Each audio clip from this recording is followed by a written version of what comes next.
700 people online watching. What? What?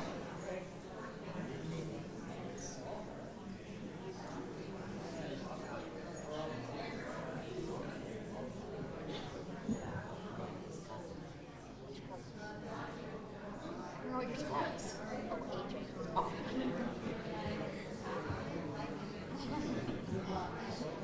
Oh, they're back. If you sit in the front.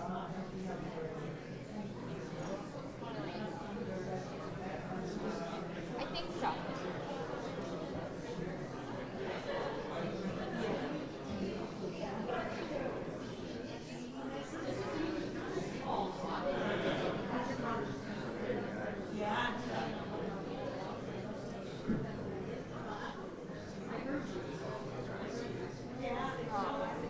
It was an attempt.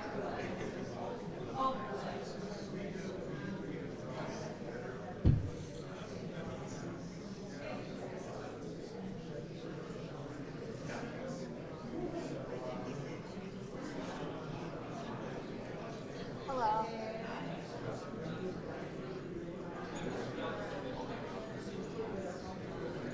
I have no idea.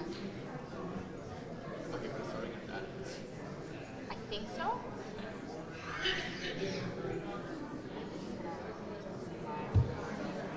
Hi.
We need to teach people this language.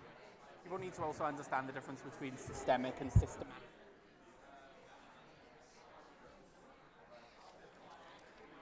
Everyone, let's please find a seat so we can get started.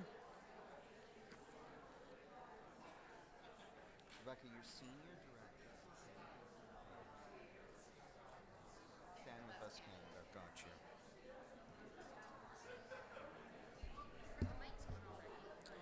you. Testing.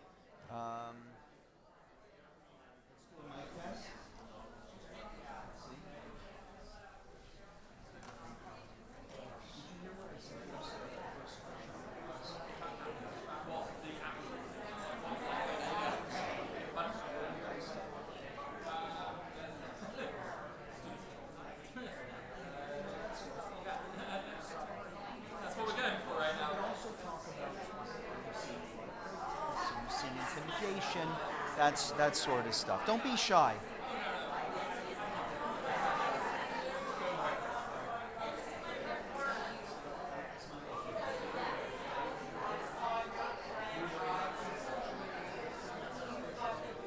Okay.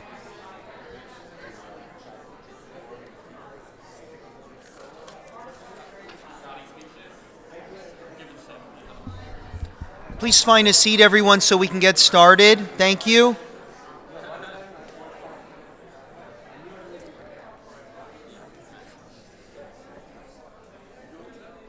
Yes. Yes.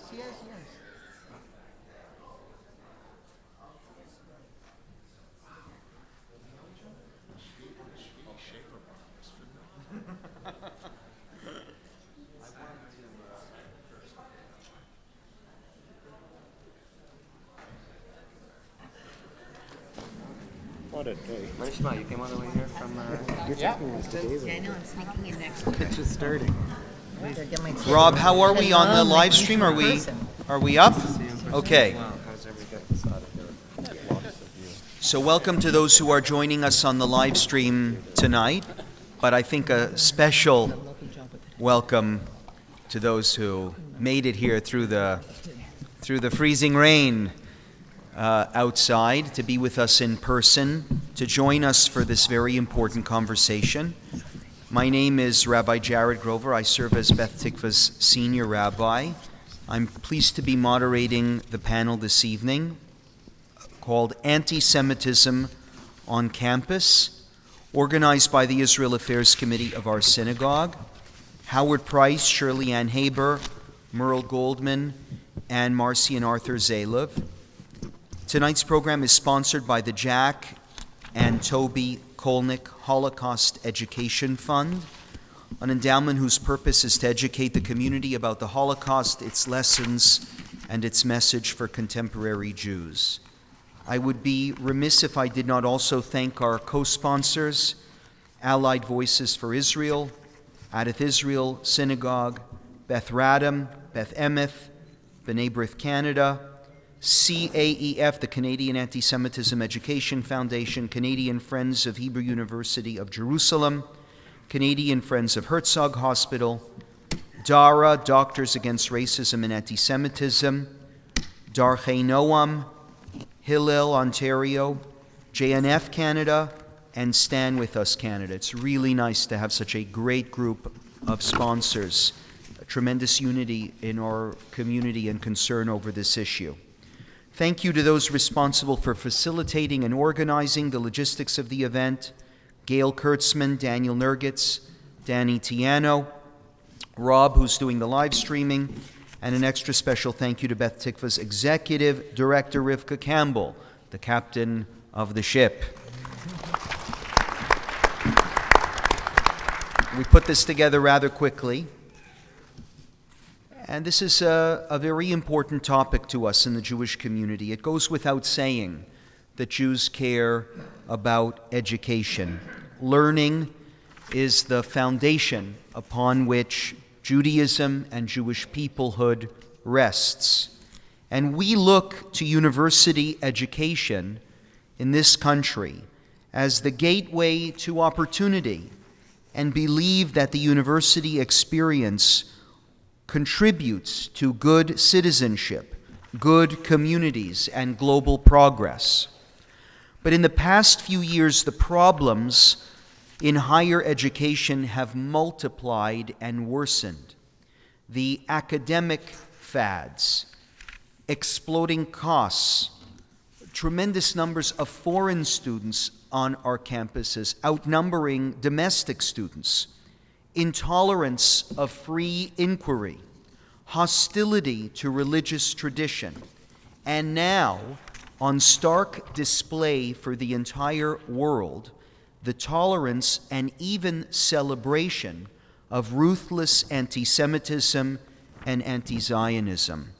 The crisis, especially for Jews, is very real.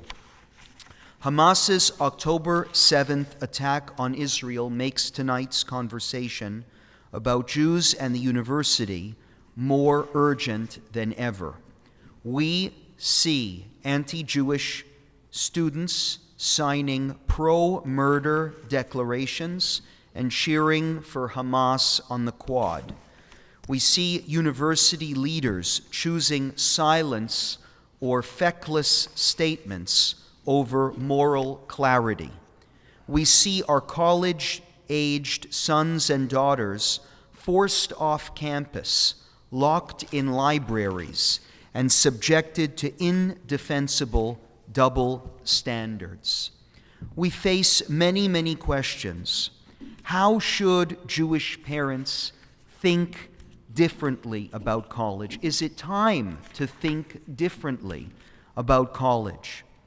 Are there still good options out there? Is there any hope of reform, or is this a time to build? Tonight we're going to explore some of these questions and more with a wonderful panel. I'm going to introduce them to you now, but since we have a large panel and limited time, I am not giving you their full bios. Please excuse me for that. Just keep in mind they're all much more impressive than I'm giving them credit for. Welcome to Daniel Koren, founder and executive director of Allied Voices for Israel and a good friend. Daniel, say hi. Okay. Welcome to the famous Dr. Ayelet Cooper, associate professor in the Department of Medicine. Dr. Cooper, you are famous. You made it into my sermon this year. Did you know that? I quoted you. Dr. Cooper practices medicine also with the Division of General Internal Medicine at Sunnybrook between June 2022 and June 2023. She served as the Temerty Faculty of Medicine's Senior Advisor on Antisemitism. Rebecca Penser is the Senior Director of Campus Affairs at Stand With Us Canada. Michael Mostyn, the Chief Executive Officer of B'nai B'rith Canada. Michael Kurtzner, Member of the Provincial Parliament representing the York Centre riding and Solicitor General of Ontario. And Max Rotenberg, a student at the University of Toronto for Forensic Anthropology from August 2022 to April 2023, a Stand With Us Canada Emerson Fellow. And Yos Tarshis, who is the director of Hillel Queens in Kingston, Ontario. So again, we have a very large panel. You can see that. I'm worried about this big panel, but we're going to try and have a meaningful and fulsome conversation. I just have two requests to my panel. First, please try to keep your answers brief and to the point. And second, if you can't keep your answers brief and to the point, to please forgive me in advance for interrupting you. We're all hoping, as I said, for a robust and informative conversation.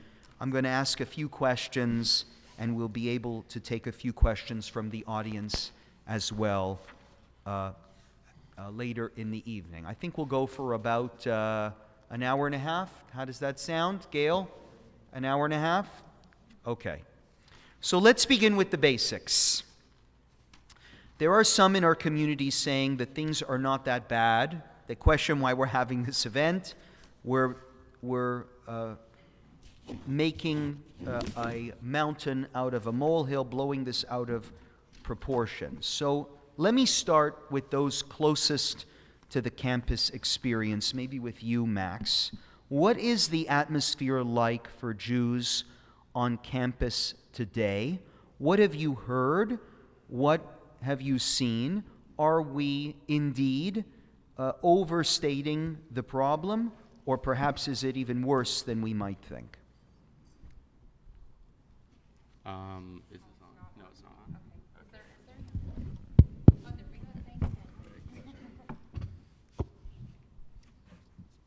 Okay, so there's always been a lot that goes on at university campuses.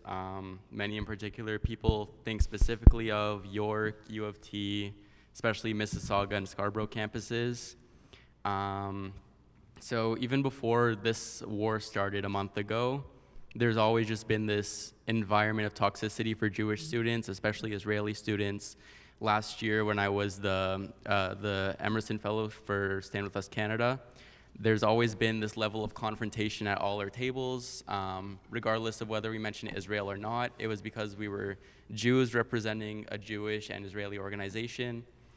For our first table, it was introducing the new University of Toronto Mississauga Jewish Student Association. And already people were asking us, what are we doing there? Why are we here? Like, what are we trying to accomplish here just by being there? And so the only answer we could really give was just to provide a community for Jewish students and just be ourselves.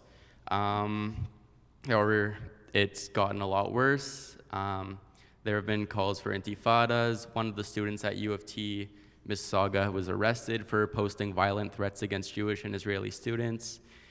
There are posters of BDS all across campus. One of them shows a little kid running from an Israeli tank. And of course, the UTMSU posted after the October 7th attack, stating that it was justified armed resistance and that Jews and Israelis on campus should feel guilty for Israel's reaction to said terrorism for the past 20 years and especially after this attack. Yosk and Rebecca, can you add to that? Are you okay if I go? Yeah. Okay, perfect. So it's been terrible since October 7th, and I would say even before.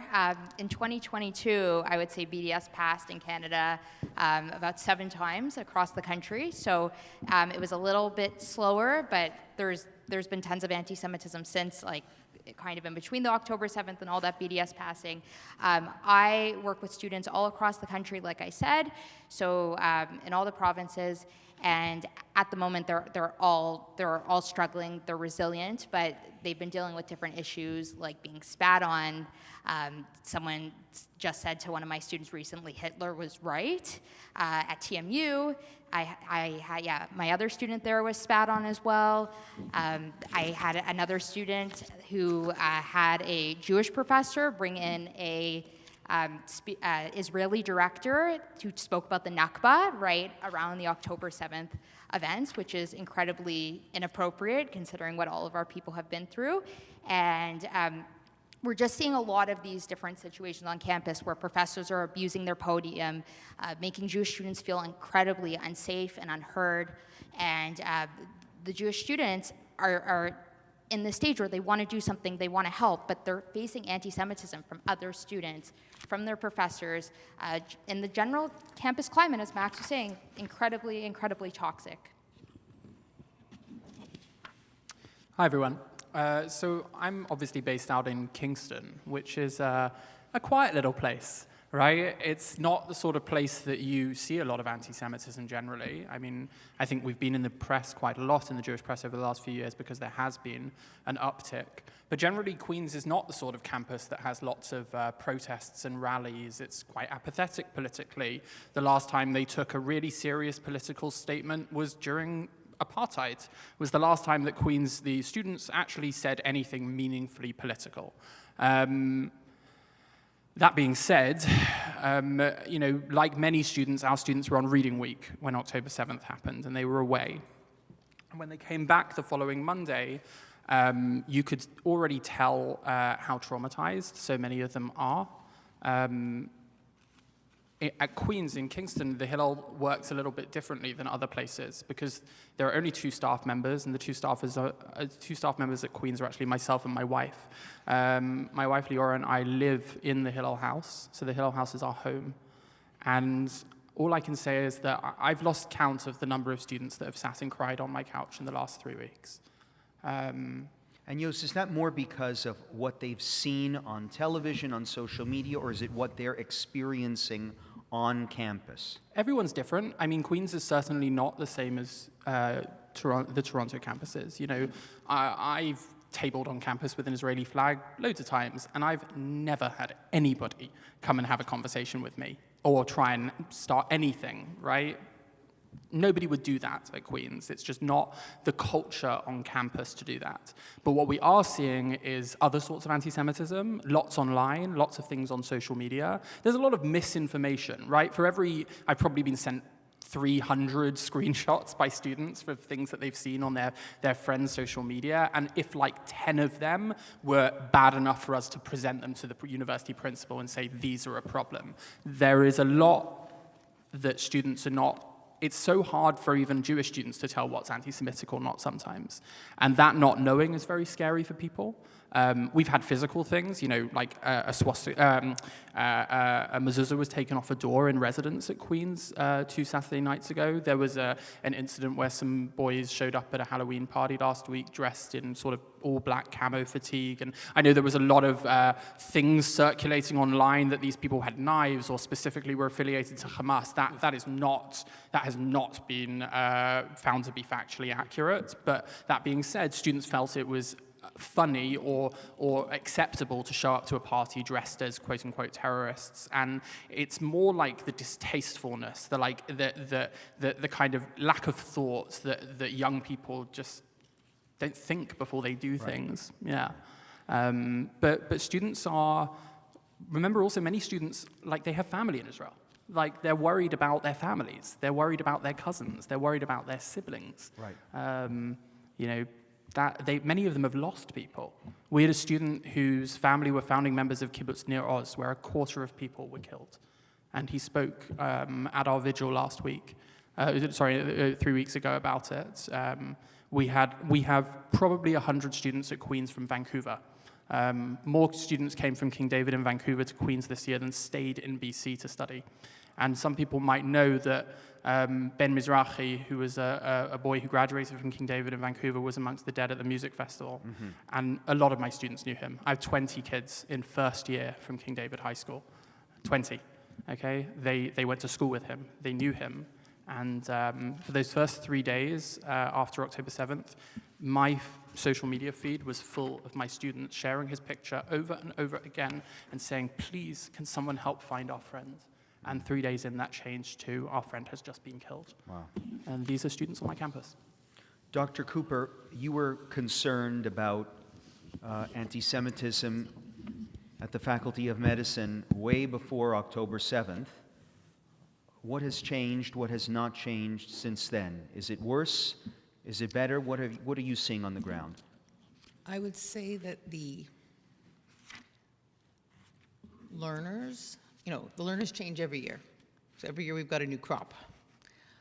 And this year's learners are certainly no less anti-Semitic than last year's learners or the year before's.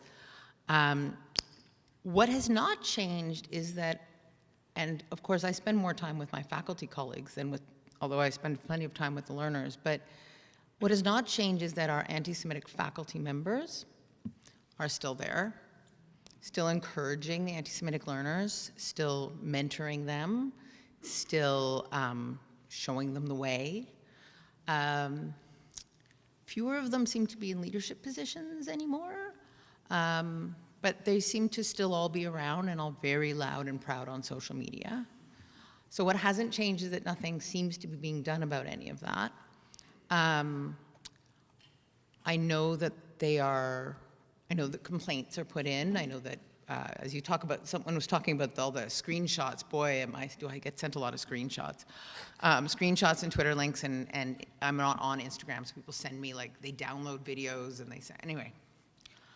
And a lot of that is being mentored or come from or retweeting faculty which, the learner says, well, of course, how am I supposed to know this is not professional? My faculty person that I look up to said this or tweeted it. So that hasn't changed.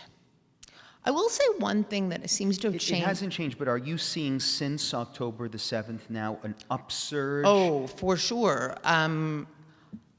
There are some learners in my faculty who on October 8th and 9th changed their Facebook or Twitter or whatever photo to being a picture of the pro-Hamas celebration downtown. Mm-hmm.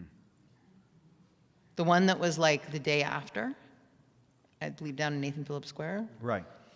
Yeah, their Facebook image was their photo at that event. Their glorification of what Hamas did. So that's new.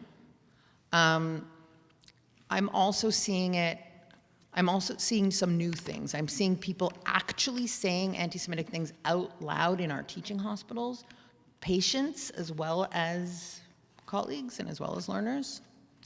I am seeing people being doxxed on social media now, so people who have stood up for, especially faculty members who have said something about anti-Semitism, being attacked on social media, having their information spread, getting mass complaints sent about them. Right. So all of that is new.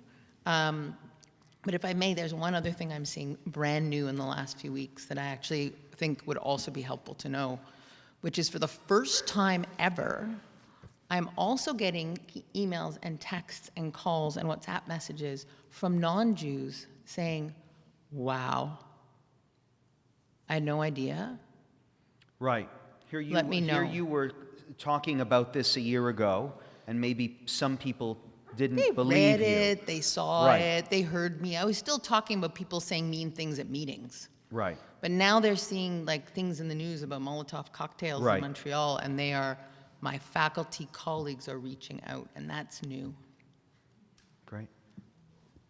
Daniel, you want to Yeah, sure. take into account these opinions? You've been in this game for a long time. You've invested blood, sweat, and tears in Jewish university students, Zionist university students. You might say to prepare for a moment like this where we're going to need to be strong and united. Are you seeing the fruits of that investment take hold, or are we unequipped for the challenges that you're hearing about? That's a very good question. I would say in many ways, yes, we have united as a community. We're seeing organizations work together in an unprecedented fashion. I would say, I've been in the Jewish community for 14 years. I've done the rounds. I've worked at a few places. I worked with this guy over here for 4 years at B'nai B'rith Canada. And I'd say a decade ago, you were not seeing organizations collaborate and share resources and share ideas the way they do today. Today, it's unprecedented, and I would say the fruit of that labor has come to fruition in that respect. We're seeing daily calls with every single organization here, and plus another 5 to 10 organizations. We're seeing daily campus calls. When it comes to advocacy, we have a Jewish campus coalition with Hillel Ontario and with Stand With Us Canada and Allied Voices for Israel. And that trust has really been built. And I know Rebecca and my colleagues here feel the same way. So from that respect, it's great, because the Jewish community needs to be united. We need to be strong. Do Jewish students on campus feel like they have the support of the Jewish community behind them at this time? I would say yes. In my experience, yes. Right? Is that enough? Not always. I'm not sure if everyone saw what happened at Concordia today. You had a lot of students there, but when you see something like that, what I've been nodding about was really what Dr. Cooper was saying earlier, and in response to what you were asking earlier, this is not something that happened recently. Right. This is something that is decades in the making.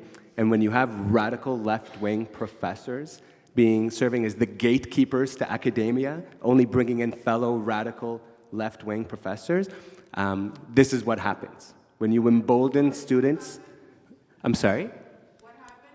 When you embolden students through faculty, by having faculty. What happened at Concordia? There was What happened at Concordia?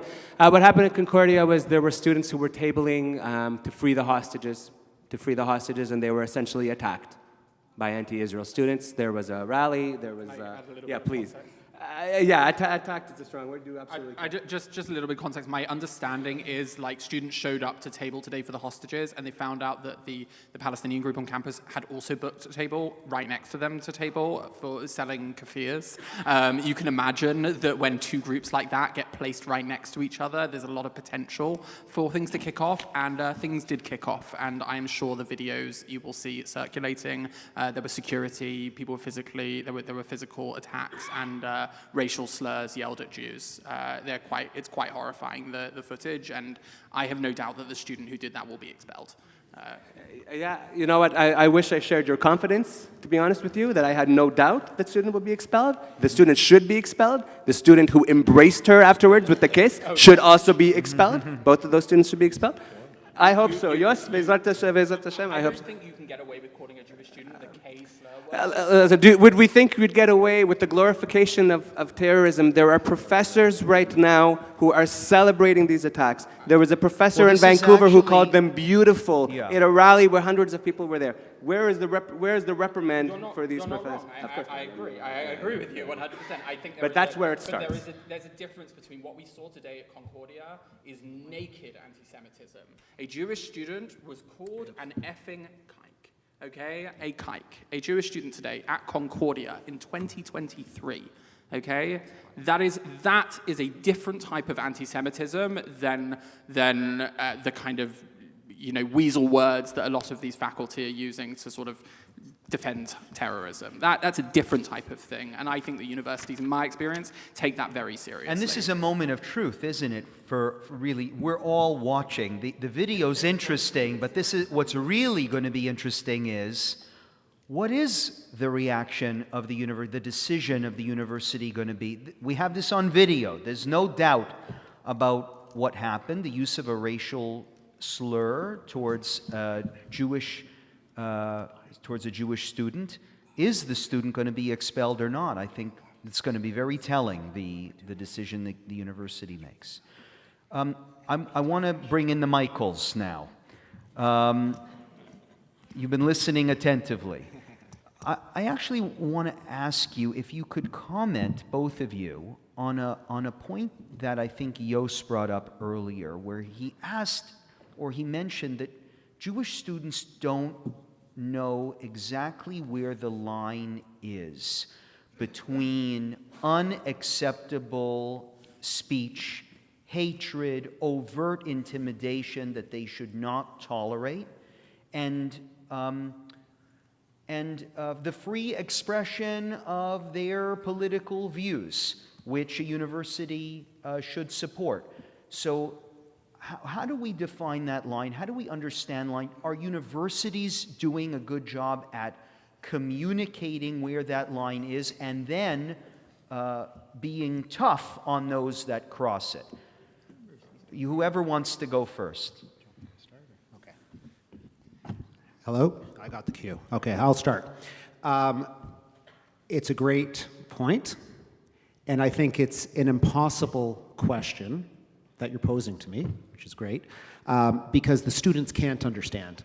Students can't understand what that line is because the administration doesn't have a clue what that line is. Interesting. And that's why we're seeing the growth on campus. It's been mentioned by many of the panelists so far tonight. This didn't start on October 7th. This has been going on for a long, long time. And our university campuses, the administrators, have been systematically ignoring anti-Semitism on campus. Now, you have a traumatic event. The mask has begun to slip. We now hear people articulating publicly what they might have been thinking, but using different nice words in the past. And now the anti-Semitism is dripping out, but the universities are in the same position, the administrations are in the same position.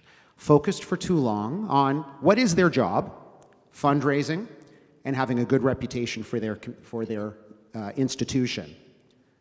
But if you have been allowing and talking about academic freedom and saying that, well, you know, whenever we're going into Israel territory, whenever we're going into Zionist territory, this is academic freedom. This has nothing to do with anti-Semitism, and that we've been hearing that for the longest time. Universities do not understand what anti-Semitism is. Does this go back, Michael, to the IHRA, the adoption of the IHRA resolution on the definition of anti-Semitism and the failure of universities to adopt that definition? In my opinion, it does. Okay. We have now a federal government, a number of provincial governments, including this one, that have adopted IHRA. IHRA, which is a particular definition of anti-Semitism, talking about how anti-Semitism is a hatred towards Jewish people, but also with a number of illustrative examples, because it is a working definition of how it can be that sometimes singling out the state of Israel, or, for example, denying Jewish indigeneity and Jewish connections to the state of Israel can be anti-Semitic. So by universities systematically refusing to accept that, and in fact, with so many in the union movement as well, pushing hard against that, we have now seen incitement, and now we see a university system that is unwilling and unable to help Jewish students in distress, and that's a big problem. Minister, you're the top dog in the province on a lot of issues of security, and how do you speak to us at this moment to reassure the community? You've got a lot that you're looking at now across the province and worried about with regards to the experiences of Jews, intimidation of Jews. Is the campus experience different? Is it ground zero? Is it where you're finding the most disturbing incidents? Well, thank you, Rabbi. It's an honor to be here. Bonsoir à tous. I can tell you this, that, and I was a graduate of York University. I was a graduate. I can tell you, as the father of three, two who went to Ottawa, and our daughter is at Queen's now. I can tell you that anti-Semitism is not new. It's always been lurking around the corner. But it is these extremists, when they have a microphone, and they're very well organized, cause such destabilization to our communities. I can tell you a few things that, in my view, is reassuring, but in a different respect. We've never had a premier or a government in Ontario that has come out so forcibly in saying that hate has no place in our community, hate is toxic to our democracy, and we will call you out. What does this mean? It means after October the 7th, the premier understood what moral clarity is. He understood what good versus evil is. We introduced an unprecedented motion in the Ontario legislature that is available for you to watch on my YouTube page that specifically defined the terrorist act on October 7th as what it is. How does this translate to what's going on the university campuses? Because all of a sudden, we've seen these rallying cries for thousands of people to march every single day. Every day in Ontario, there are rallies. And the organizers are very smart because they'll take a rally to a certain point in time with the hope that it doesn't go over the line. But there's a lot of collateral damage because many students on campus simply do not feel safe. And that is unacceptable. And that's why our government, through our Minister of Colleges and Universities, has been on the phone constantly calling on the presidents of universities to ensure the safety of every single student on campus. But the events after October the 7th were a paradigm shift. because we are giving a license to people, to Jew haters, to haters of other people as well. It's not just the Jews. I can tell you I'm close enough to the action. There are people that just can't accept our right to live in our communities. That was always there. There's people that don't accept that we have a right to wake up our kids in the morning and take them to school, that we don't have a right to go to work, that we don't have a right to shop, and we don't have a right, Rabbi, to pray. And you know what? They're dead wrong. So as we look at where we are, the unprecedented rise in anti-Semitism is absolutely unacceptable. And I want to first state how grateful that I am, and that we all should be, the Toronto Police Service here in Toronto, who are outside tonight, and York Region Police Service just north of Steeles, and Peel just, to the west of us, and Durham to the east of us, and Hamilton to the south of us, are so aware of the concerns of the Jewish community throughout Ontario that they are there to reassure us that hate of any kind is completely unacceptable. And we will do something about it. We will do. The province will call people out, and the police will arrest you if you've crossed the line. Thank you, Minister. So, Max, let's go back to you for a second. You have an opportunity now to speak to an audience of concerned parents, alumni, people who want to see who want to see a better experience for Jewish students on campus and Zionist students on campus. What do you need? What can the community do to help? Is there any suggestions that you might have? And you have important people here on the panel who are listening to you as well. I'm going to ask this question to others on the panel after you. Okay, so this can be a difficult question to answer because it depends on the campus entirely. At University of Toronto, Mississauga, we do not have a strong Hillel presence, so we do not have like a background environment for Jewish students to congregate and just be openly Jewish, which is why last year I had to start the University of Toronto Mississauga Jewish Student Association. So in a sense, that kind of started the community, and we're trying to keep it going. But we're still a very small minority, and we're now trying to work more with Hillel. We've contacted administration about possibly finding a space on campus for us in a room. So that provides community support and, I guess, physical safety because of the increased campus security. As for emotional support, you kind of just have to be strong. I've been told by my parents not to wear my Star of David to campus, but I do anyways. Because even on the day that I didn't, someone came up to me. They said, "By the way, are you Jewish?" And I said, "Yeah." And they said, "Okay, I can tell, you kind of look like it." So I'm like, okay. So there's no point in not really wearing it for some of us. So you just kind of have to have that mentality that you have the Jewish community behind you, supporting you. You can have people to talk to if you have an established community on campus, and if you don't, you can always make one. Since last year, I started with Stand With Us Canada as an Emerson Fellow. Now we have access to support from Stand With Us Canada as well as Hillel. Rebecca, the same question.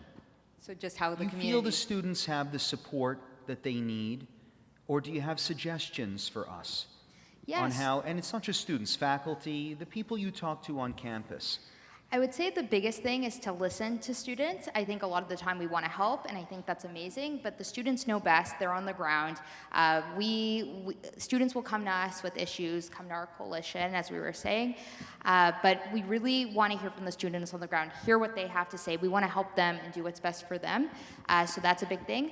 Stand With Us Canada and Avi actually came out with a campaign against a bunch of U of T professors. We found so many disgusting tweets from maybe how many professors, Daniel? Like maybe 10? 10 different professors, and we came up with a campaign and got the community. We put it out in our newsletters, and we said, hey, send this form letter to the U of T administration. And I think we got over 2,000 people?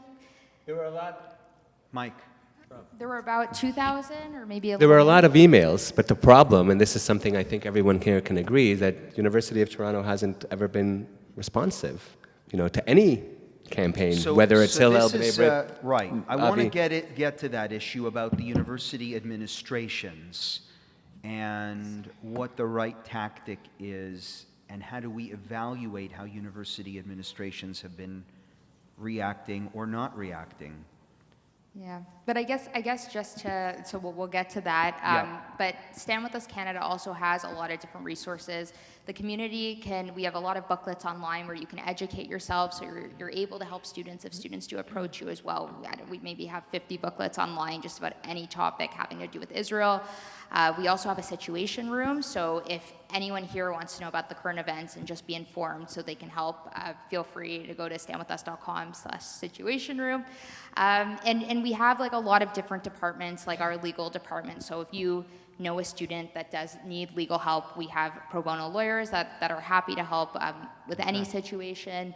And if you do have students as well, we have a full research and strategy team that's able, at the student's disposal, whether it's to write a letter to admin, we will help edit it. Whether it's dealing with a terrible professor, we will help them.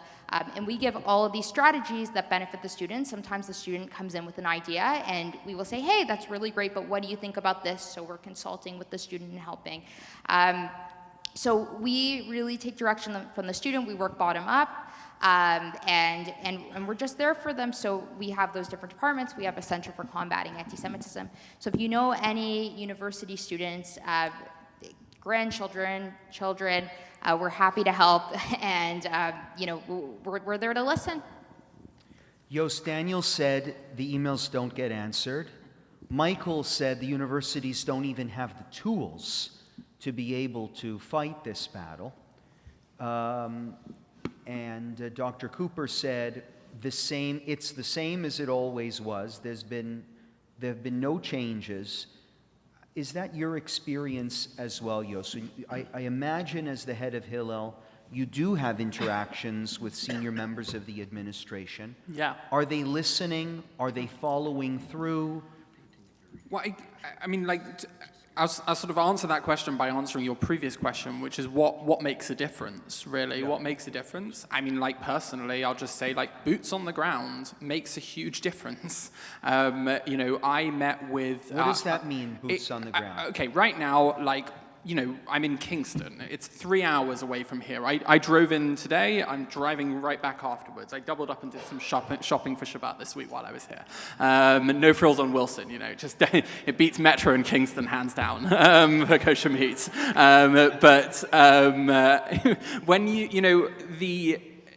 it's very isolating for a Jewish student to be 3 hours away from home in Toronto.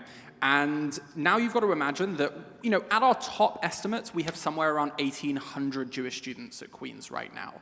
1,800, somewhere between 14 and 1,800. That means that the ratio of staff to students in Kingston for Hillel is 1 to 900. Okay, at the top end. That means that me and my wife, between us, each have to support roughly 900 students each, and it's impossible. The Hillel International gold standard is 300 to 1, for context, okay? Hillels in the States of my size would have 10 staff. I'm tremendously grateful that I have an amazing staff at Hillel Ontario who support me. We have a full-time therapist at Hillel Ontario. I don't know if everybody knows that. We have a full-time therapist. She offers 25 hours a week worth of counseling to Jewish students, right? We have a fundraising team. We have marketing team. We have operations. We have all of these folks based at U of T, based at the Wolfen Center that help us. But every day, I am me and my wife we're the only people in Talk Kingston. about the administration. So yeah, I was going to go to that, right? Like there are lots of different relationships you need to build. In the past, when I got to Kingston 4 years ago, one of the first incidents of anti-Semitism we had to deal with was when the Queen's Journal, the campus newspaper, said they were going to donate to BDS. Some people might remember this from a few years ago. We then had the Queen's Faculty Association vote on the IRA definition. We had all of these different things. Every year, our ability to combat it and address it has got better because we've been there longer and we have more relationships. In that first year, it was just with the university principal. Then it was university principal and student affairs. And then it was the subdivisions within student affairs. So, you said people are starting to contact you. I've been working on campus for 10 plus years now, in the UK, here, in Israel, around the world, and I have never had so many non-Jewish administration professionals reach out to me. I would also say that, a massive thing, taking students to Israel, taking people to Israel, So you're fundamentally. saying that at Queens, the university administration reached out to you soon after Immediately. October the 7th? Immediately. And said, we support you. They said, They did not. What? Principal Dean, his initial statement was not as strong in words as we wanted it to be, and he corrected that with a follow-up statement where he called the attacks on October 7th terrorism, plain and simple. But behind the scenes, the university administration are incredibly supportive. Leora, my wife, today met with the executive director of residences to deal with the Mezuzah incident. Tomorrow, we're meeting with the VP of Culture, Equity, and Inclusion. We met with the principal last week. We're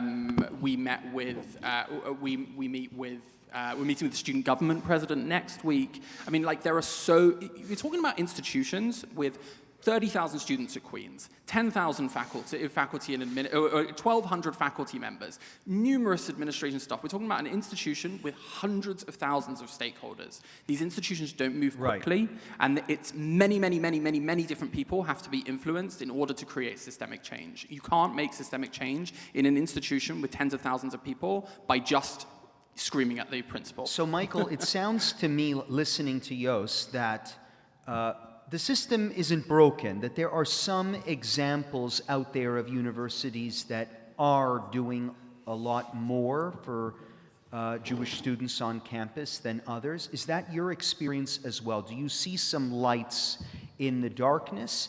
This goes back to the initial question I asked, which is whether the system is irreparably broke and it's time to rebuild, or whether there is some hope here for reform if the right changes could be made or advocated for.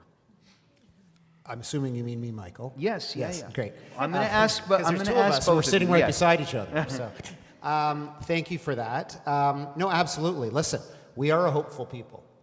So, But are there lights among the universities? Are there some universities that your feeling is they've been better?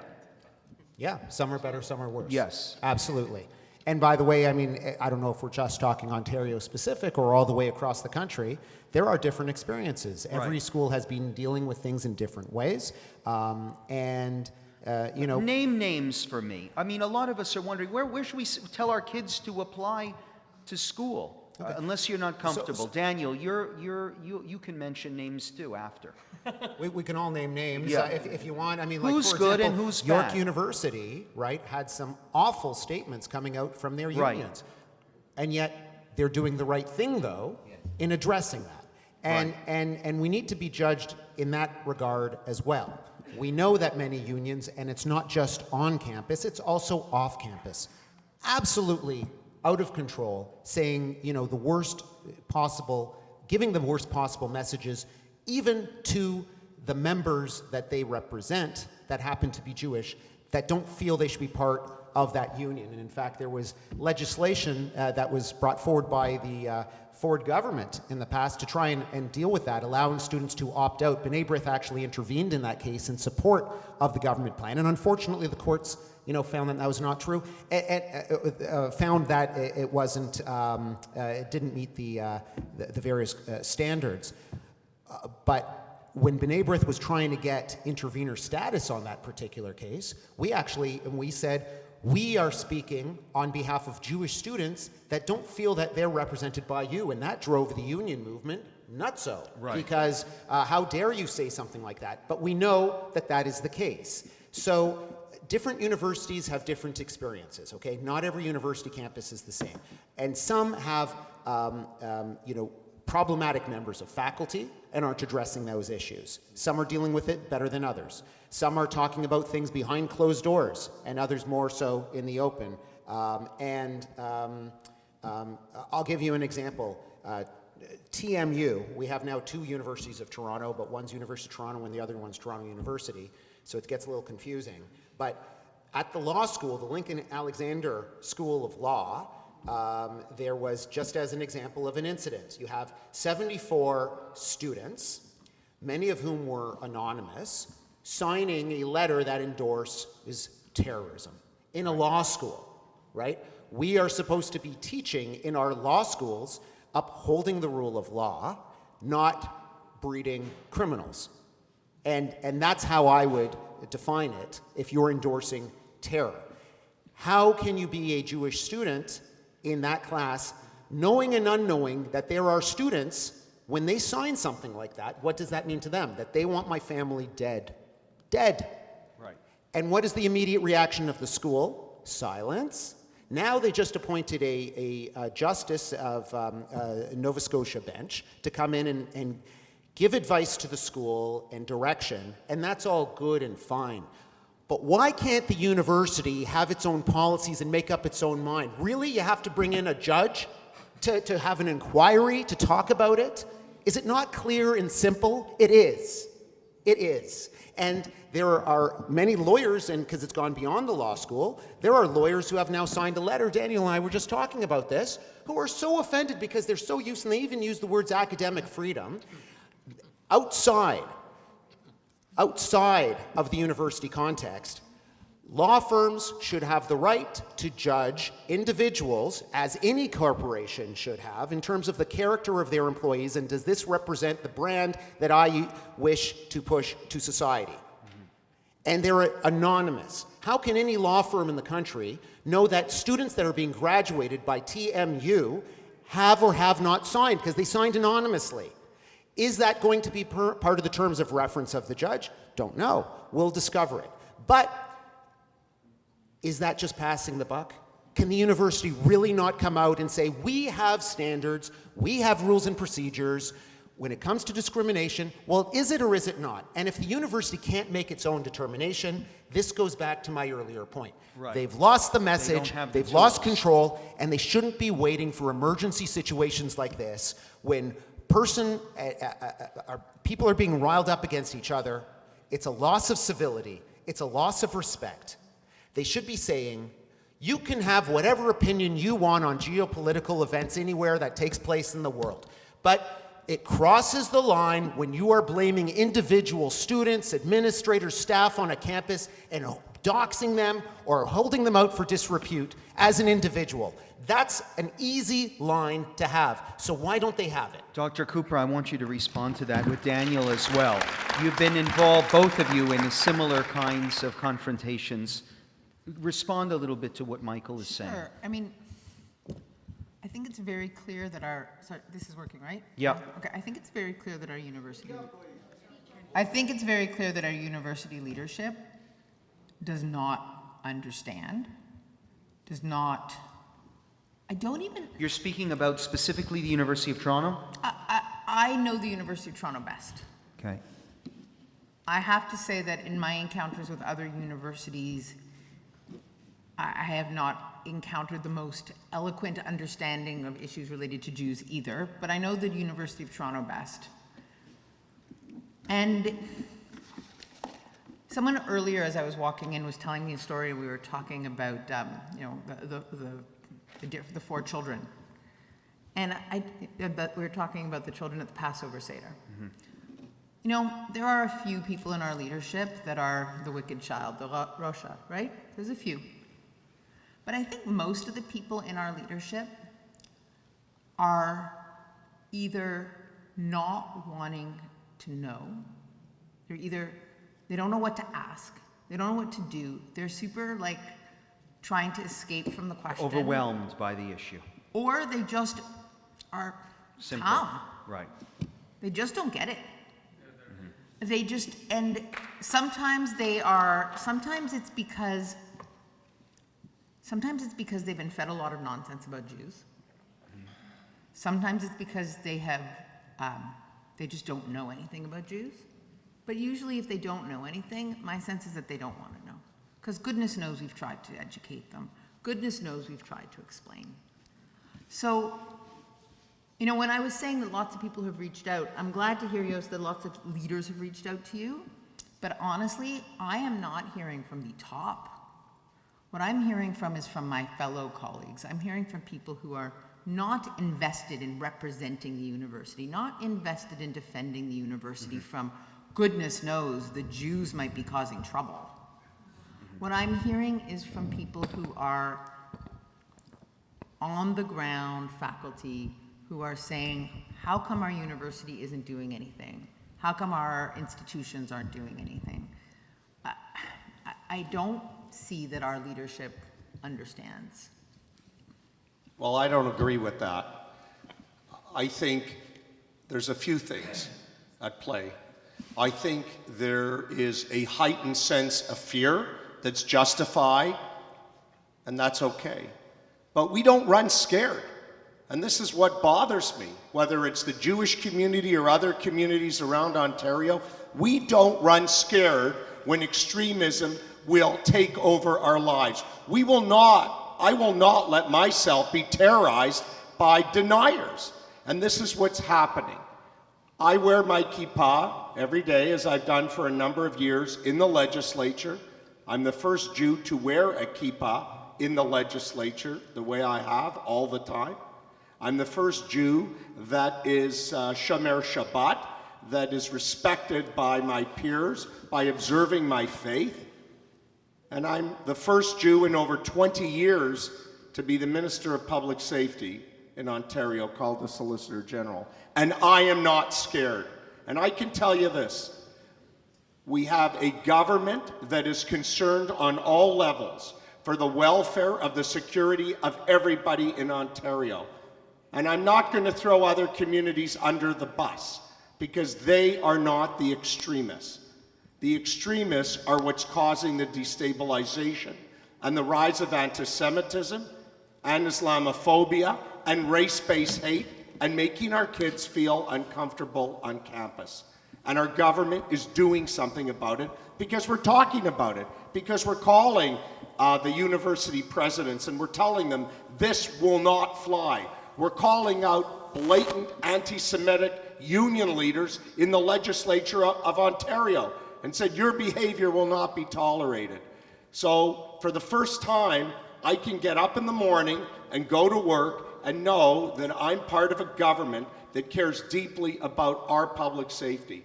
And for the 99% of other communities, including, Rabbi, the Muslim community, these are peace-loving people, and we can't let our lives or other communities' lives, including the Muslims, be hijacked by extremism. And it's time that we put our kippot back on, we put our objects of faith back on, however we do, and we stand proud. Minister, my sense is that Dr. Cooper wasn't saying, can I right, just Dr. respond to Cooper that, was Michael? not saying that this isn't the time to be proud. I think she was lamenting the lack of outreach by official university representatives Michael, in the administration. Michael, with all, exactly, and I will restate if I was misunderstood. I am not saying that our provincial leadership has not stood up for Jews. I'm saying that our universities don't care, and the fact that Jill Dunlop is calling our university presidents and telling them to stand up for Jews, and they're still not doing it. That's what worries me. Just a second. That itself is not true totally either, because the government is calling out to the university leadership. I've met some of them myself in the legislature, and I've called it like it is. Hate of all kind will not be tolerated on campus. And our government is standing up. And it's up to these leaders of the university to send a message to their professors, to their educators, that hate will not be tolerated. So Daniel, can I ask you to intervene? And this is an interesting discussion now about whether the message is getting through. I think all of us hear the minister saying, we're very clear. We have a government that's very clear about what it's willing to accept and what it's not willing to accept. But we have Dr. Cooper and others on the ground who seem to be saying, that message isn't coming through. We're not seeing the action. And remember, even though we're not on campus, the world we live in today, it's almost as if we are. We're watching in real time the events that are happening on campus, and we don't see the hate rallies going away. So, when did the provincial government adopt the IHRA definition? 2019? 2018? Sometime around 2020. And how many universities in Ontario have adopted the IHRA definition? 0. Okay. So tell me what your point is.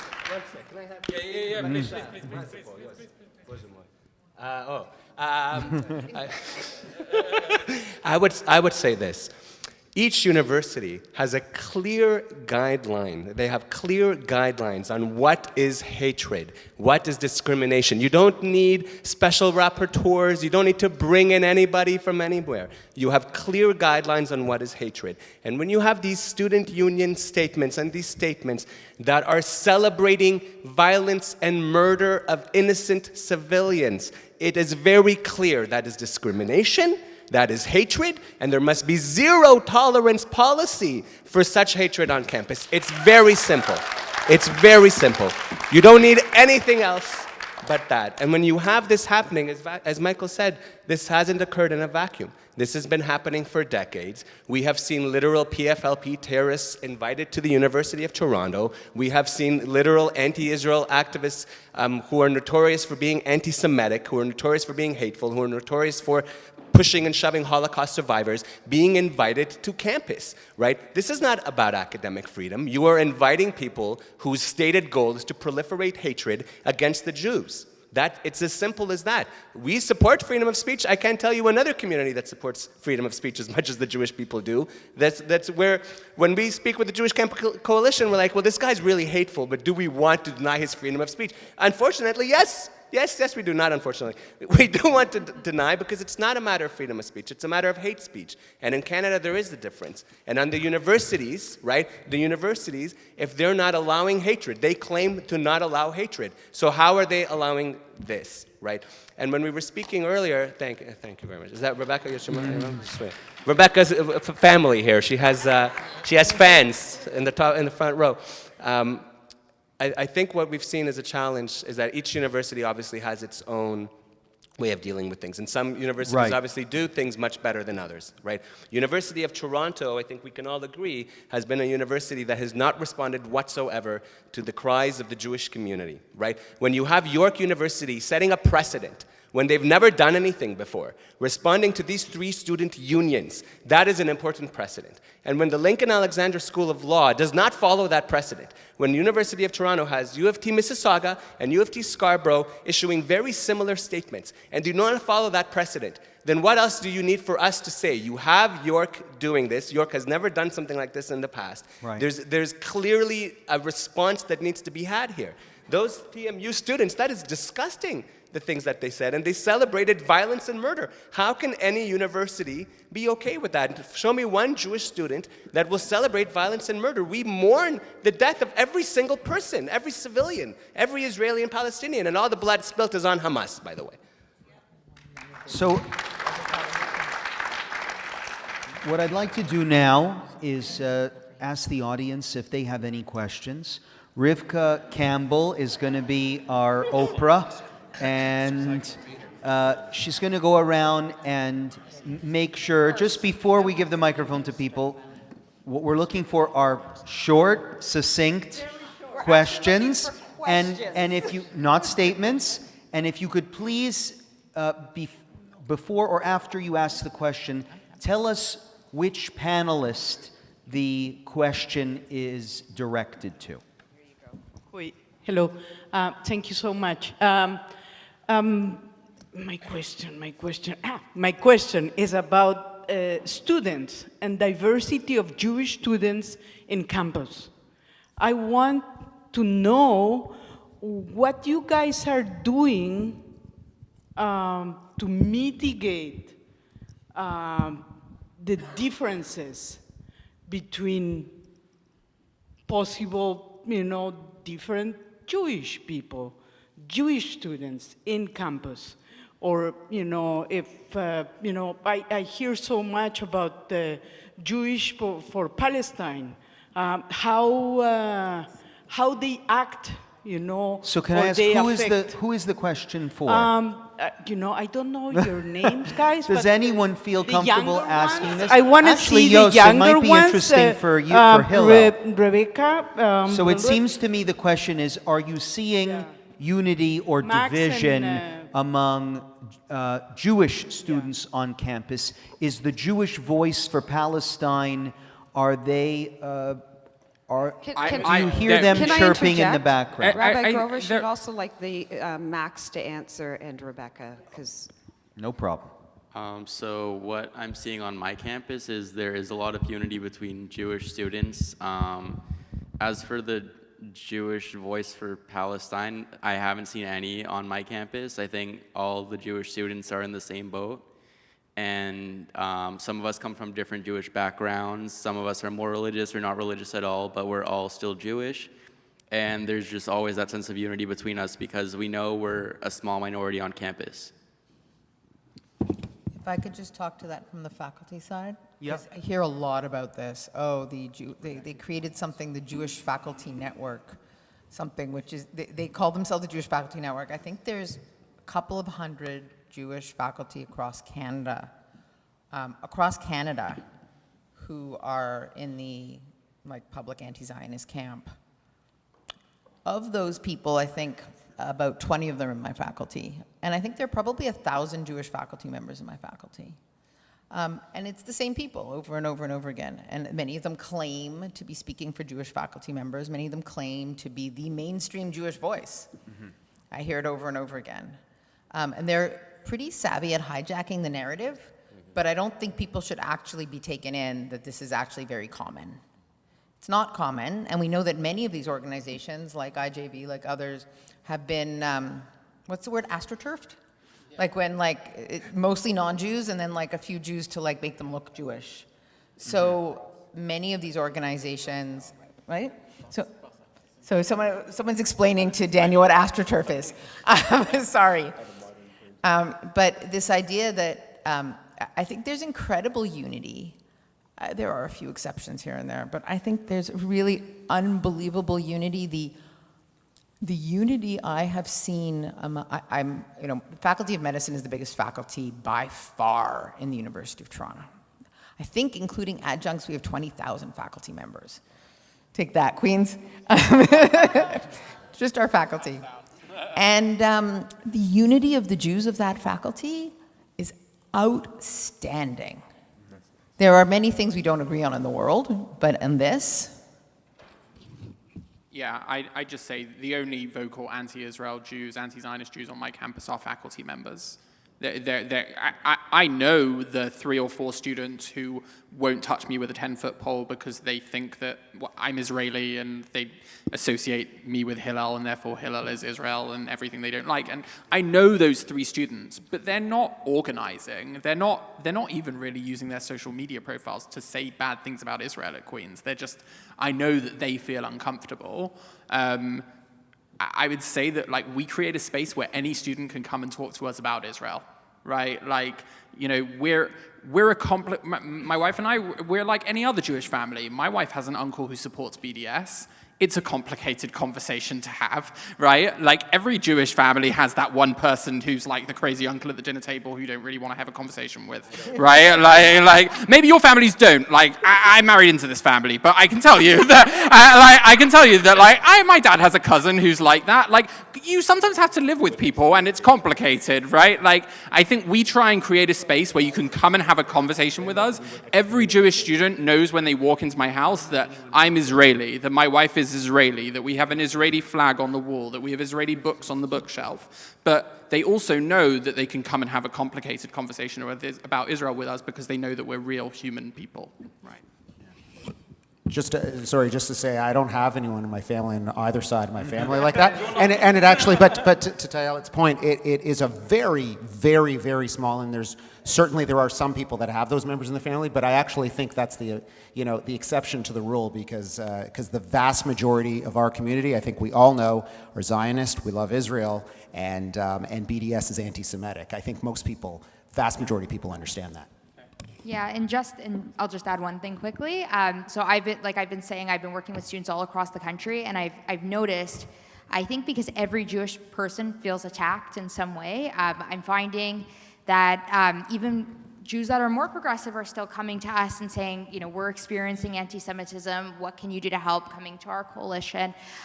So I would say in the U.S., it's a massive, massive problem. Here, I agree.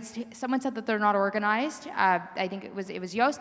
Yeah. So there's a couple Jewish people here and there spread out on campuses, but they aren't organized. So who's to say in 5 years it won't be more of a problem? But now those voices aren't being magnified, which is great. I have a question. Merrick Gartner is the president of U of T. Why, of all people, being a Jewish president of a University of Toronto, why is there so little of a response from U of T? That's one thing.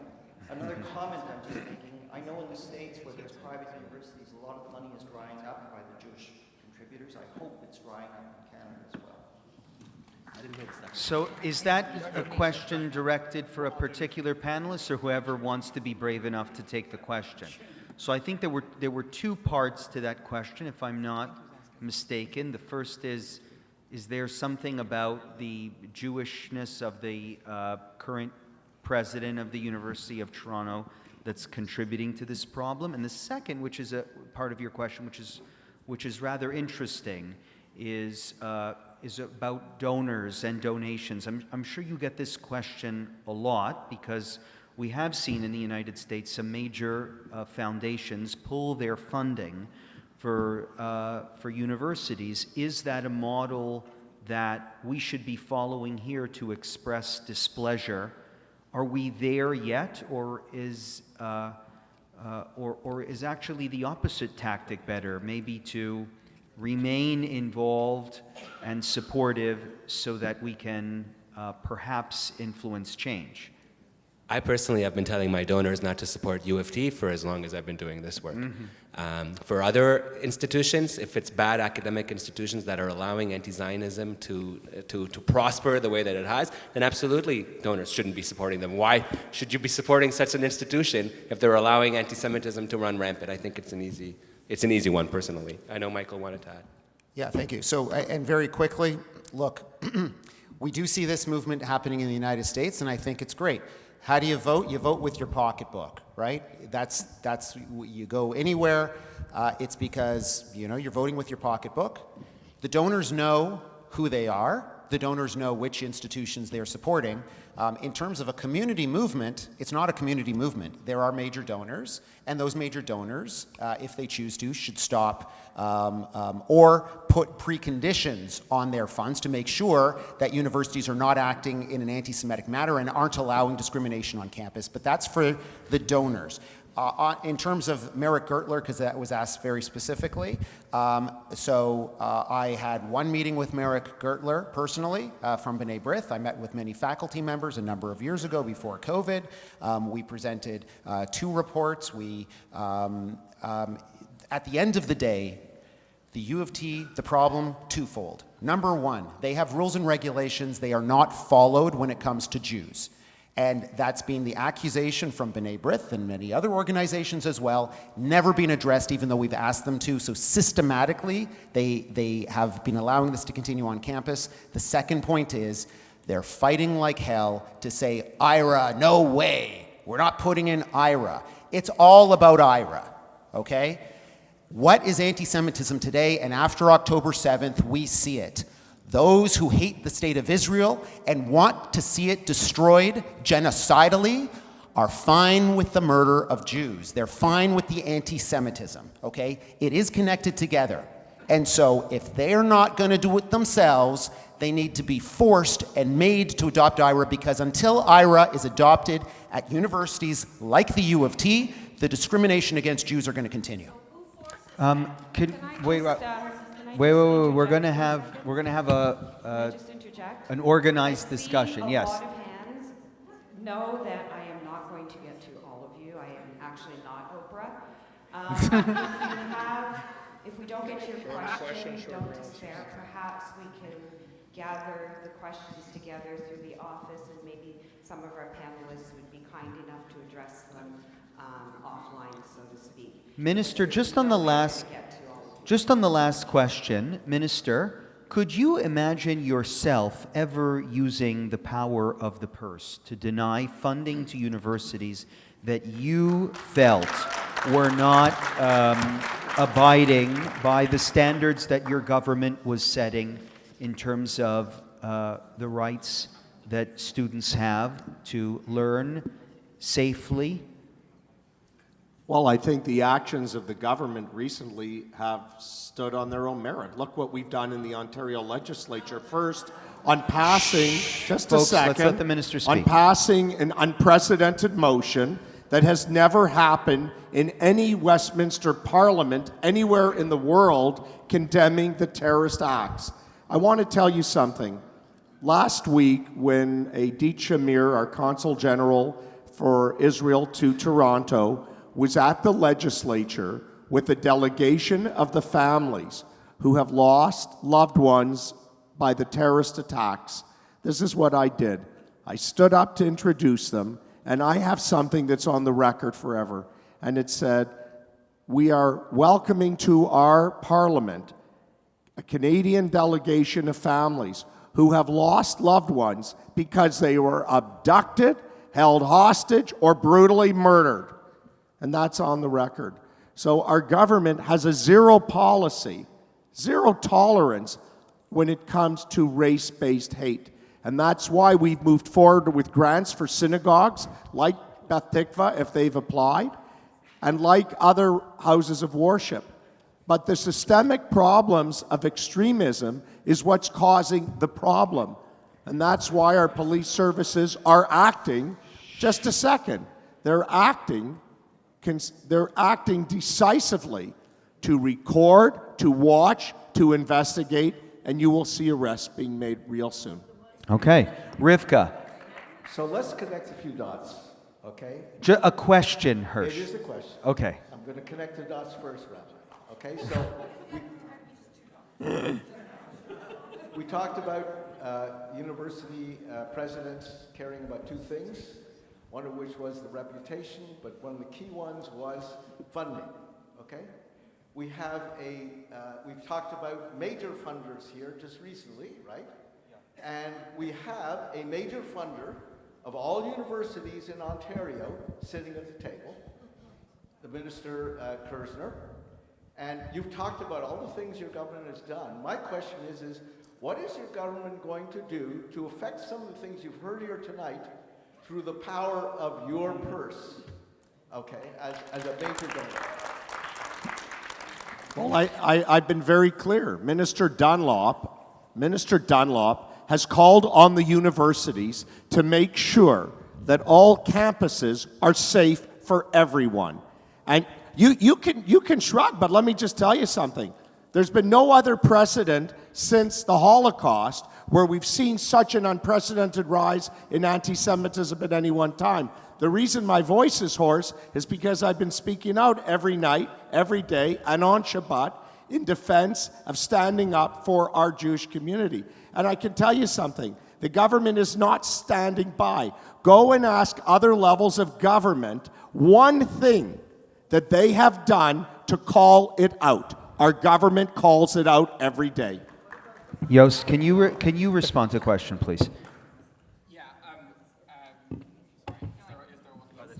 One of them works. Hello, this there is we working. Go. far be it from me as a non-Canadian citizen, please don't do anything to my permanent residency application.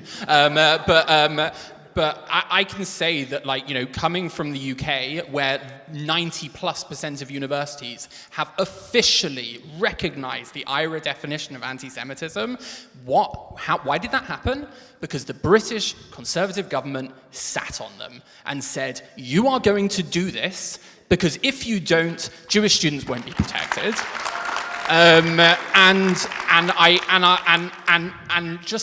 But the only thing that I would say to that is the IRA definition, it's a definition.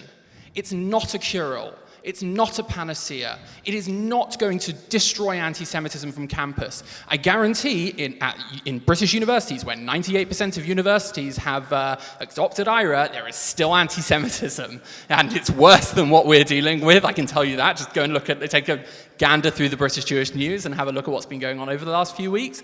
But you know, getting rid of Professor David Miller at the University of Bristol, who was an anti-Israel professor, who the university dragged their heels on getting rid of him for 2 years and said it's freedom of speech, it's academic freedom, it's all of these things. And eventually they said, the government sat on them and said, you need to get rid of this guy, and there were court cases, and he was fired. And do you know what he's doing now? He has a TV show on Press TV, Iranian state TV. Like, once an anti-Semite, always an anti-Semite. They knew what he was. The government had to make a difference about it. But that being said, it's not a cure-all. The universities are systems. They require all of these different people on the panel, all doing their own little bit to make a difference.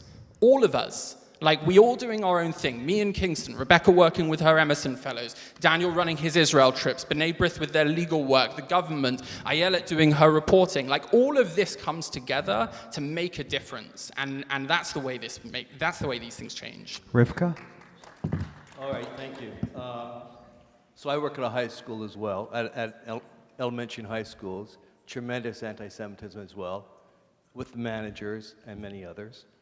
My question to you, is it possible for the Jewish organizations to put together a list of lawyers to do pro bono work on behalf of students? Because we're seeing I just received an email from a colleague of mine, Mark Garno, when they had their walkout, people were yelling, Judah, Judah, run and hide, we shall do a genocide. The school board did squat about it. And we're saying, must speak, enough is enough. I know, okay, there's been a big change at one school board. The black community was facing tremendous racism. There's been a huge shift, and 3 black principals, when I was talking about it, they said to me, the reason there's been a shift is the school board is known for decades. There's been tremendous racism against them, but there's been so many lawsuits that the board had to change. And so that's what we want to start doing. Launching lawsuits. We need pro bono work. Thank you. Yeah, Michael, I think you could answer that, and Rebecca yeah, I'll too just mentioned speak to that very quickly. Legal help. It is a strength of our community. Just to let you know, as a B'nai B'rith resource, we have what's called the Matus Law Society. It's named for David Matus, who is a human rights champion based out of Winnipeg. We have over 400 pro bono lawyers who are members of this society. B'nai B'rith itself is financing certain lawsuits or supporting students. For example, there is an existing lawsuit by student plaintiffs at McGill University for a systemic climate of anti-Semitism on campus. And we do have in-house lawyers as well. So just as one resource, we're working with high school parents and students across the country. But I can let the room know if anyone's aware, that is a resource that's available to the community through B'nai B'rith. Rebecca, you also mentioned that you had access to legal pro bono. Yes, so we have a network as well. We've been helping students throughout everything that's been going on since October 7th and before, so for high school as well. Yeah, so we've been helping students just with different issues, reading over letters, just been consulting with our lawyers just to make sure what our students are putting out is obviously done in an effective way that won't get them into any legal trouble as well. So we do have lawyers on hand. Rivka? Thank you. Mr. Speaker, my question is directed at the Honourable Michael Kersner, Solicitor General of Ontario. When will the Government of Ontario go beyond the fine speeches, for which we are very grateful, and the behind-the-scenes conversations with universities, and give Order in Council 1450-2020, which adopts the IRA definition, the force of law, and make it explicitly applicable to the universities, to the school boards of Ontario, and to the Ontario College of Teachers, so that they have direct guidance on the definition of anti-Semitism, can't weasel around it, and have that definition given to them for them because they don't have the courage to do it themselves. So is it possible to, Michael, maybe you can help answer this question too, is it possible to legislate the IHRA definition upon all provincial universities? Well, as Solicitor General, I don't have the answer to that, but it's something that I will discuss with our great colleague and friend, the Attorney General, Doug Downey. Okay. But my message is absolutely the same. Hate of all types will not be acceptable. And one of the things we have done is we have called it out. It's not just passing a motion in the legislature. It is passing a motion to censor a member of the legislature. It's standing up and identifying people that are creating criminality and hate throughout Ontario, and they are under investigation, and charges will be pending. But it is not, there's no silver bullet that can do it on its own. What we have to do is we have to take our responsibilities seriously, and we are. The province is responsible for law enforcement. The province is responsible, the federal government is responsible for the criminal code, which is weak. And that's why we also have to say to the federal government, why is the slogan from the river to the sea not hate speech? It's not. Under the criminal code, it's not. I've asked it myself. On October the 8th, I asked the question, why is it not? We have a very weak criminal code. We also have enormous people throughout Ontario and Canada that spread misleading lies and mistruths, and that is why the Jewish community, which is very good at, is good at educating people of the truth. We have to remember we have a lot of friends. The greatest number of calls I got after October 7th, interestingly enough, were not just from the Jewish community. They were from the Filipino community. They were from the Italian community. They were from the Vietnamese community. These were communities that called me as their member of parliament to express how concerned they were. We can't look at our community always as being so insular. We are a proud community. We have a right to be here. We have a right to send our kids to school, and we will. But I will always stand up for our community and advocate for public safety, that we should all be safe. Michael, do you have an answer to that specific question, the question about what we can do, since you're the one who said that the universities don't have the tools to be able to address the issues. So give us some sort of goal that we can see working towards to help give the universities the tools, or push them to adopt certain tools so that we can fight this battle properly. Right. So first of all, the universities do have the tools. They already have the tools. They're not using the tools. They have their own rules and regulations that they are not using when it comes to Jews on campus. That's point one. Why? Maybe they think because this isn't anti-Semitism. They don't understand. They have not a clue what it is. They're fighting against it tooth and nail. And you know what? If I had anti-Semitic views, I wouldn't like being called out as an anti-Semite either. But the fact is that if I have anti-Semitic views, I'm an anti-Semite. And it doesn't matter if I think I am or not. It's if the Jews think I am or not. They don't understand, so they got to be told. And it is within provincial authority, and we believe that every province in this country, because it's absolutely right. In the UK, it didn't happen by itself. They were told to.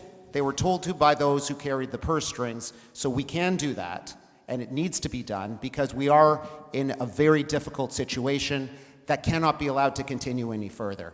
The other thing is, just like on the law, and I would just friendly disagree with my friend here on like the river to the sea. That is a genocidal slogan, and you cannot do that. And the police need to feel. Just a sec. I didn't. Yeah, disagree. I just said the federal government's criminal code doesn't say that. Right. The code doesn't say that, you're correct, but the code also doesn't list all of the examples of genocidal speech. It's not being interpreted in the right way. Right. The Crown attorneys, the police, they do not feel that they have the proper direction to enforce the rule of law in this country. But the law is there. We don't need new laws. We don't need new training, by the way. Cops know their job. Cops do a great job. They do a great job protecting our community.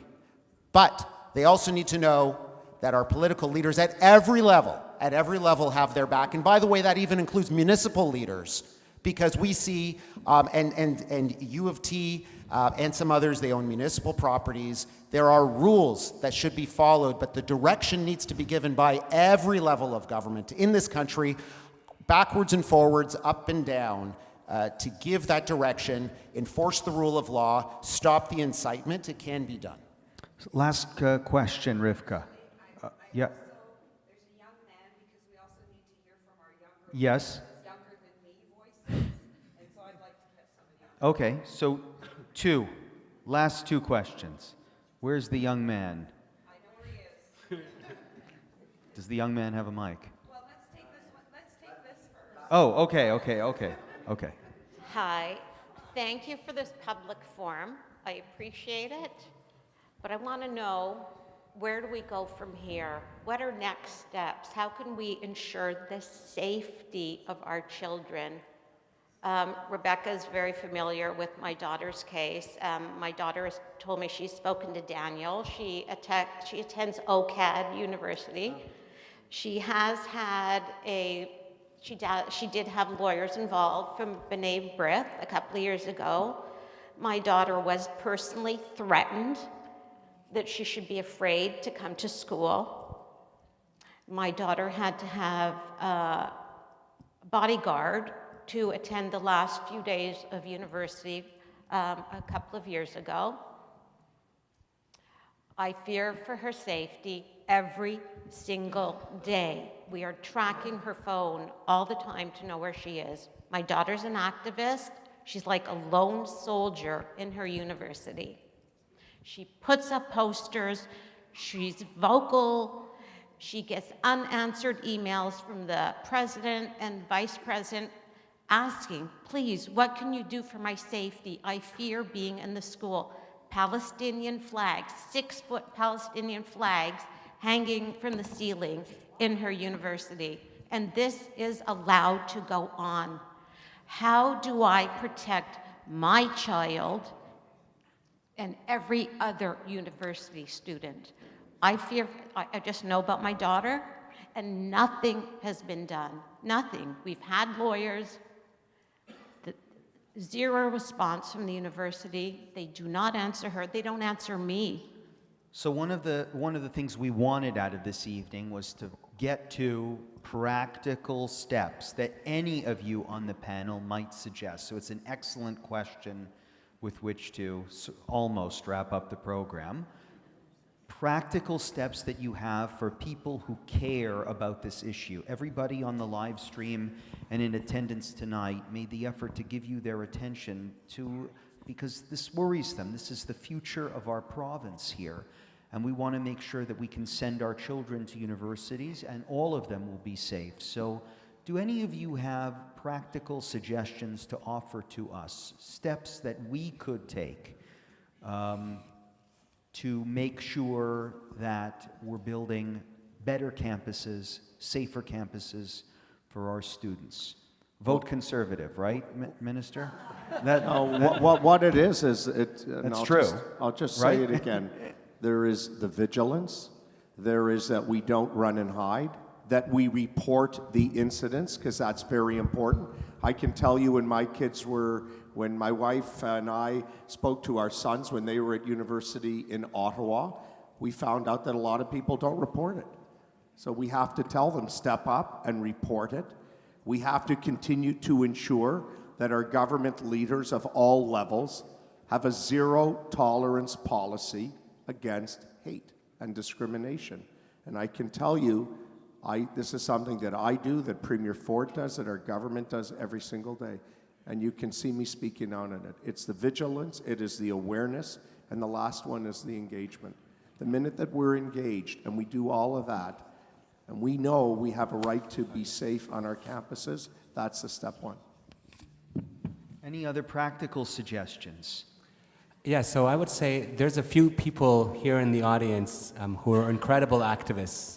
You know who you are, okay? And these individuals, without even the help of an organization, are putting all of their efforts, right? And obviously some of the individuals do have helps of organizations, but they're putting all of their efforts into writing letters, into reaching out, into being as active as possible, and that does make a huge difference. Rebecca mentioned earlier that we did a campaign on professors. There are a variety of professors who are outright celebrating the heinous Hamas attacks that we saw, right? We need to be reaching out to those professors, to the administrations at those schools every single day, every single person here, every single person on Zoom, right? We have a small community, but we do have allies and we do have strength when we speak out. I think it was mentioned earlier today, now is not the time to be scared. Now is not the time to remove our Magen Davids. Now is the time to put 10 Magen Davids on, to be completely honest with you. And we need to be as vocal as possible to these administrations, to these professors, and ensure that our voices are heard. That is what is most important right now. We can't take a break when this is happening right now. I just want to add that I'm not sure how much the university administrations or the other administrations are interested in listening to Jews. I think that's obvious by now. However, I think that as more and more of our non-Jewish friends and colleagues and coworkers and the people around us are beginning to see what's going on, are finally noticing what's going on, I think the university is actually much more likely to listen to them. And one of the things that I do a lot of work supporting other groups that are experiencing hate. That's one of the things I've been doing a long time in my career. And, I've had a lot of times when I've walked into the room and we're talking about, anti-black racism, anti-indigenous racism, and everyone looks at me and because I'm not the black person or the indigenous person, and somehow they're listening to me, and I've been wound up and told what to say. I've been said, okay, you're coming in here as the ally. Your job is to say X, Y, and Z because they're not listening to me. So maybe they'll listen to you. So now is the time when we need to wind up our allies and say, hey, this boss over here who contacted me, not like someone high up, just someone who has somebody's ear somewhere. Here are the things that you need to be saying. Please email your boss, please email your dean, please email your department chair and say, this is unacceptable, I have noticed this. This is not fair. I am not Jewish, and I think this is unfair. I understand this is anti-Semitism. I'm not saying that they are going to tell us what anti-Semitism is. I'm saying they need to listen to us, they need to believe us, but then they need to be empowered to take that next step. So one of the things I'm trying to think about, and if any other people want to think about with me, is how we are going to script this, get this out to people so they know what to say. I know UJA is starting to put out talking points. I've been getting these activist emails. You guys have them too. You guys have your things on your websites. What should my, 19,000 not Jewish Faculty of Medicine colleagues, most of whom I hope don't hate Jews, what should they be saying to their dean if they want to support us? And if they want to support their learners, so their learners know, hey, this isn't cool. Rebecca? I think there's a lot of ands here, because I think we all agree, and these are all different angles, and it's all important. One thing is, I don't think we can have private meetings with administrations anymore, and we can't just write letters and just accept it and let it file away. We need to be demanding results as a community, and I agree 100% with what Ayelet was just saying. But at the same time, I think we need to understand that Jews have been excluded for a long time now from the equity movement. And we need to start talking about equality. Equality, once again, we are all equal under the law. And yes, we need to build up those ally relationships. And yes, we're going to have to form new ally relationships who are going to go to the wall for us, and we're going to the wall for them as well, in unity. And we need to start standing up for ourselves as a community in a way that we never have before. We need to be listened to. We cannot be excluded from the room, and we need to force universities and all of our other institutions to treat us as equal under the law. An end to extremism, an end to radicalization, a return to civility, a return to respect. And we need to demand that respect and force that respect. And there's a lot of ways that we can do so as a motivated, united Jewish community. And that's what we all have to do together. So I just want to add, something that we tell our students to do sometimes is just write op-eds, write their stories, just to inform the general community. I used to do that as a student, and it would inform the entire community. Like, do we write a letter to admin? Do we write to this faculty member? So getting student stories out there, I think, is incredibly important. Going public, like if you have an opportunity to go to a newspaper and speak to them about what's going on, that puts pressure on the university as well. And I think also adding with allyships, they're so important, encouraging students to go out and to get out of their echo chamber and speak to people who aren't Jewish and tell them about Israel. And not also doing it just at time of war, always doing this, being proactive, not waiting until things happen, and actually going out there, because it's great that everybody's waking up now and they want to help, but a lot of the community needed to come out before October 7th to really make a difference.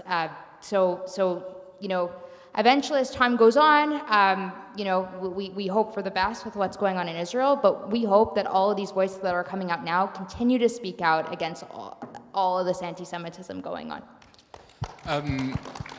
I said it before, like, everybody up here is here doing incredible work, and one of the biggest ways that you can support and make a difference is by supporting the incredible folks up here with their organizations. That doesn't need to be like donations. I mean, like, just like taking out your phone after this and going through the list of organizations here and making sure you follow us all on social media, right? Like, I mean, it's a little thing, but it makes a big difference. I can tell you that, like, the fact that that Hillel at Queen's has one of the largest followings of any club on campus means that people sit up and listen to us when we put out a statement, and we have 2,500 followers on our Instagram account. It makes a difference. There aren't that many clubs at Queen's who have that many followers. I can tell you that, like, if you gave Max's University of Toronto Mississauga Jewish Student Association $1,000, he's got bagels for the whole semester, right? Like, I mean, like, it's silly, but like little bits for an organization like your Jewish Student Association, probably a little bit of money goes an enormously long way, and you have the ability to make a difference to that. When articles are shared by Jewish students, are you sharing them? Right? Are you sharing them with your non-Jewish friends, not just with your Jewish friends? Speaking to other people. Like, all of these things make a difference.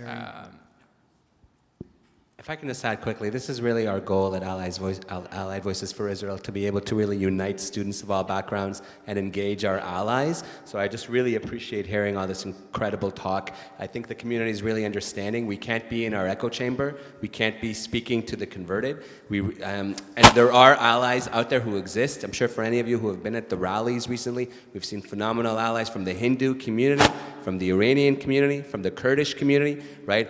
And I've been speaking with these individuals, and I've been speaking to their students, and they are scared to vocally be Israel advocates right now. A lot of them want to do so anonymously, but that is happening, right? And as long as we continue to engage our resources into these communities, right, there are a lot of friends and a lot of people who have been affected, right? How many Thai and Filipino nationals were murdered or are being held hostage right now, right? So it's something that really resonates beyond that, and if all of our community can do that and ensure we have our non-Jewish friends here, we can then create, V'ezrat Hashem, our own intersectionality, where there is no radical left, there is no radical right, there's common sense, common decency, and recognizing each other's humanity. And that's what we really need right now. Our final question. Okay. So I am a grade 12 student currently applying to university. I know you guys gave some excellent suggestions on what we can do, but what can I do when I get to university to fight back against this? So advice for students, Right. and what do you say to a rising, what do they call it, to a senior, what do you say to a senior high school student who's asking, what are the next 4 years of my life going to look like? Doesn't sound great. Oh. Where are you going? I just want to ask, where are you going to school? I'm currently at Toronto Prep School. It does have a large Jewish community, but I know once I get to university that it's not going to be 40%. Yeah, well, I would say get involved right away. There's a lot of great organizations on this panel, so many different programs that could be offered, whether there's trips and trainings and all of these amazing things, and you'll have lots of support. The biggest thing I would say is to get informed about your student government, because lots of anti-Semitism happens there. When I started out, when I went to TMU, formerly Ryerson, I did not know about any of my student government. I didn't know the people running were anti-Semitic, causing all the problems, bringing the boycott, divestment, and sanctions movement to my campus until my second year. So mobilize students, get them involved, get them involved to vote, because a lot of the decisions get made there. And getting involved with any of the organizations here, we can really be putting you in the right direction.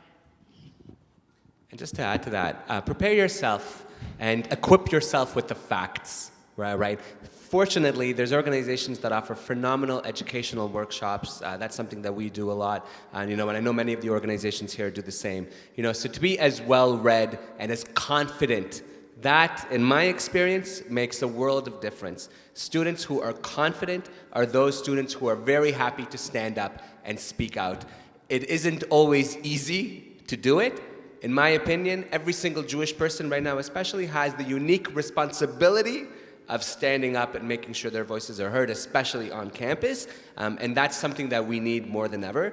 I'd also keep in mind, once you have that knowledge and you have that confidence, that when you're going to be speaking with people, and especially if you're speaking with anti-Israel activists in a room like this, don't think about changing their mind. You're not going to change their mind if it's an anti-Israel activist. But think about everyone else in the room who's listening to what you're saying, because every single one of those people, you'll be able to hopefully get through, and you might change even somebody's mind, right? The biggest problem we have here as a community is there's not a lot of us, so there's no conversation being had between Jewish and non-Jewish people, right? And that's why allyship is so important, because we need to have those conversations, right? People don't know, I'm a Bukhari Jew. Most people don't know what that is. They don't understand what does that mean, right? Even Jews don't understand what it means. The more conversations we can have, the more that we'll be able to educate and engage and empower our community. But first of all, we need to be empowered and educated ourselves. Yes. And I think we've heard from all of you tonight.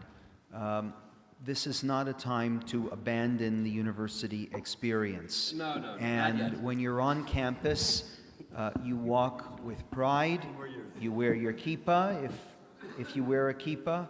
If you're Max and you don't even have to wear a Star of David necklace, you walk with your head held high, and you know that you have a community that is standing behind you, and many resources in this community to make sure that you have a safe experience on campus and a positive one. Yos, you wanted to say something? Can I just ask, what's your name? Person who just asked the question. What's your name? Nathan, thank you so much for your question, Nathan. Let me just first start off by saying something that actually hasn't been said here tonight, and that is that the vast majority of Jewish university students will go through their entire time at university never encountering anti-Semitism. They might see something online, they might see something on social media, but the idea that they personally will feel personally victimized by somebody else on that campus, that is actually very, very rare. I say that working every single day, having done this for 10 plus years on campuses all around the world. It happens. There are Jewish students who have terrible times. I had a really challenging time as a Jewish university student. So I can tell you it happens. I know Rebecca, as a student, had a really challenging time at TMU. She can tell you horror stories. But I want to just say this. It's that you are going to have an amazing time on campus wherever you go. Bizrat Hashem, but like you should have an incredible time on campus wherever you go. All of these Jewish organizations are here to welcome you. We call folks like you in our Hillel Hineni Jews. Why? Because Abraham, when God says, "Where are you?" he says, "Hineni, here I am." And there are Jewish students who come to us on the first day and they go, "Knock, knock, knock, I'm here, I want to be involved in Jewish student life," and we can't wait to welcome you to campus. Like I can tell you, speaking for myself and my colleagues across the province, we cannot wait to welcome you, to host you for Shabbat dinner, to give you lots and lots of bagels, to talk to you about Israel, to talk to you about your studies, to get to know you, right? Like we are there every single day, really getting to know Jewish students. We want to help. You know, the way that Hillel works is this. We work out what Jewish students are passionate about. We work out what they care about, and then we work out how that meets Jewish. And then that intersection, that magic, that's what Hillel is. And that's what we're going to do for you. We're going to find you the perfect community for you to be as proud and loud about your Jewishness while you're on campus, wherever you are. On behalf of everyone in attendance, I want to give a big, big thank you to every single one of you on the panel. I think that each one of our panelists contributed in a different way and gave a different angle to this discussion and made tonight really informative and fulsome, which is exactly what I hoped tonight would be. Keep doing the incredible work that you're doing in support of our students and strengthening our universities for the future. We wish you hatzlacha and blessing in the giant project you're taking on at this time. And just before we end, because of where we are, I want to add that our thoughts and prayers, even though we have troubles here, thank God they are not the same troubles that our brothers and sisters are facing in the land of Israel right now. And I don't want anybody to feel like tonight we didn't at least take a few moments to think of their sacrifice, of the threats that our soldiers are facing right now. We pray for them every day that they should have a speedy victory, that God should protect them and bring back the hostages that were taken from us, and that we should know a time soon of peace. Thank you, everybody. See you soon.